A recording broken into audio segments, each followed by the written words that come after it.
আমরা একটি শহরের মানুষকে স্বস্তি দিতে চাই, সার্ভিস দিতে চাই এবং জনগণের মুখোমুখি থেকেই জনগণের কাজটি আমরা করতে চাই। মাননীয় প্রধানমন্ত্রী যেটা বলেছেন সেটা হচ্ছে যে জনগণকে সার্ভিস দেওয়া। আপনারা জানেন যে ভোট ডাকাতির মাধ্যমে সমস্ত সিটি কর্পোরেশন দখল করা হয়েছে, অব্যবস্থা চলেছে, দুর্নীতি চলেছে, অনিয়ম চলেছে।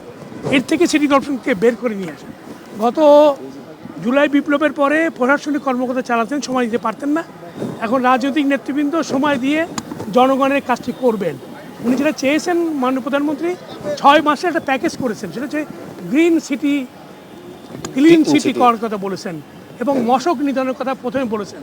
6 মাস পরেই এই বিষয়ে অগ্রগতি উনি জানাতে বলেছেন।